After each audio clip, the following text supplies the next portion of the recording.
que ele diz. Olha o que está aqui, ó. 16 de Mateus. Imagine que Cristo, nesse contexto, ele pergunta aos discípulos assim: o que as pessoas dizem que eu sou?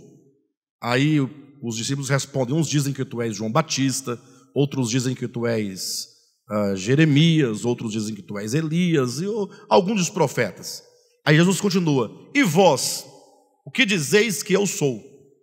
Quando ele pergunta isso, Pedro traz a resposta do versículo 16. Respondendo Simão Pedro, disse: tu és o Cristo, vírgula, o Filho do Deus vivo. E para quem lê a Bíblia sem o compromisso da compreensão exata dos termos, esse texto passa batido. E se esquece que nós temos aqui primeiramente uma assertiva: tu és o Cristo, essa é a assertiva.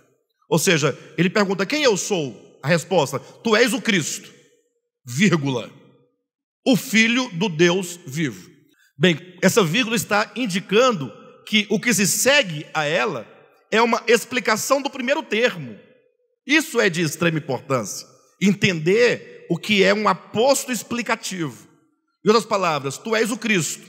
Falar que Jesus, que o Logos encarnado é o Cristo, é a mesma coisa de falar o Filho do Deus vivo. Quando diz o Cristo, vocês sabem o que significa exatamente o termo Cristo? Cristo. Cristo é uma palavra grega, né? Que significa ungido. A palavra Cristo quer dizer ungido. A palavra Cristo não quer dizer Deus. E há um cuidado grande a ser tomado nisso. Até porque, imagine vocês, que é dito que a igreja de Jesus Cristo, ela é o corpo de quem? De Cristo. Você nunca vai encontrar na Bíblia que a igreja é o corpo de Jesus. Então, discernir essas coisas é importante. Porque imagine só, quando eu falo Jesus, eu estou me referindo à humanidade, à parte terrena, à parte temporal, à parte histórica. Quando eu falo o Logos, eu faço uma referência à eternidade desse ser criador de todas as coisas.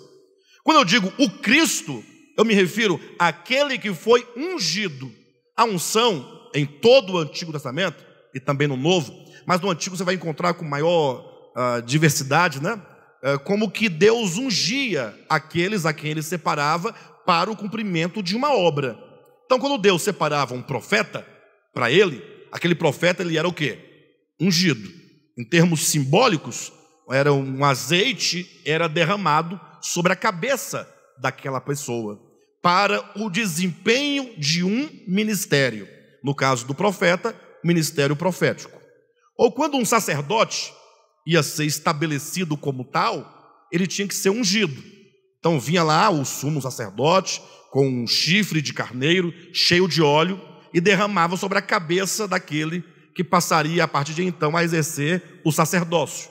Ou seja, essa unção fazia dele, em termos literais, um Cristo, um ungido. Ele era ungido para o cumprimento de uma tarefa, para o cumprimento de um ministério sacerdotal.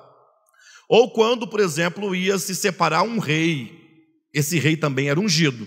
Quem aqui nunca ouviu ou já leu o texto quando Samuel foi à casa de Jessé ungir um rei para Israel? Lembram da história?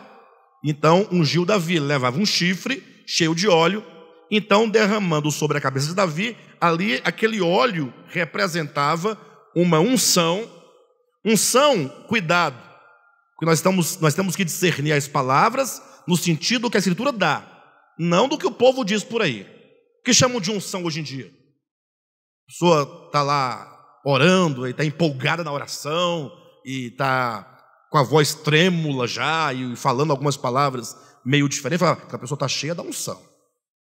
Alguém vai cantar, por exemplo, aqui no nosso ministério, a irmã Andréia, né? Quando ela canta diferente das outras pessoas. Não no sentido da voz, melhor ou pior, mas ela canta com mais autoridade, parece que ela está mais concentrada, ela está mais envolvida, porque é assim que ela é na natureza normal dela.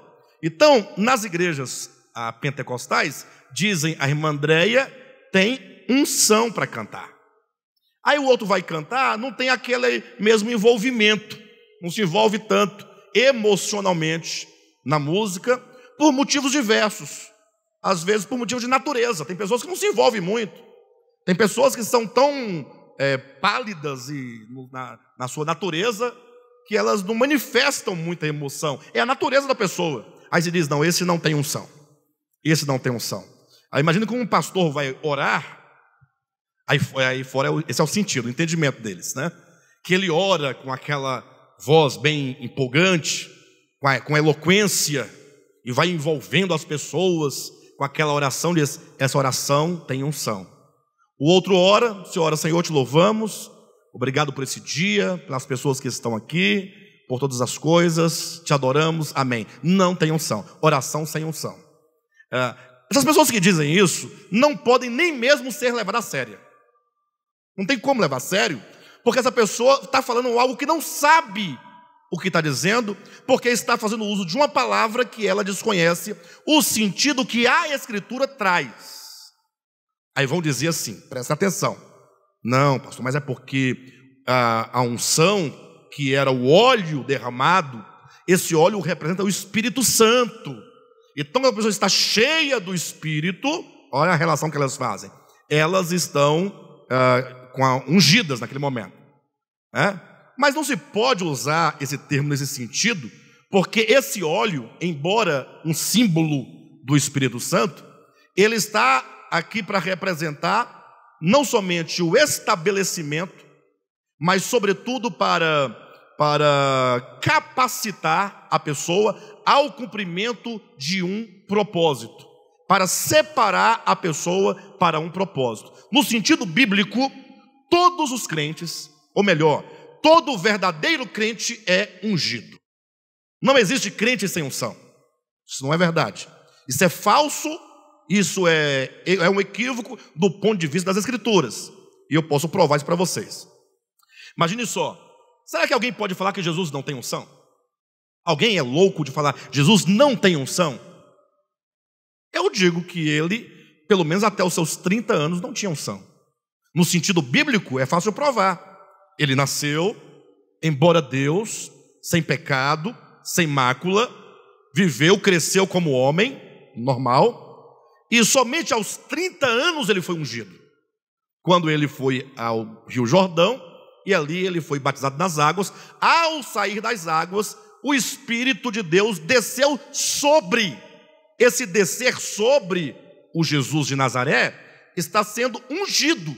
Sabe quem foi que disse isso? Não é uma interpretação particular.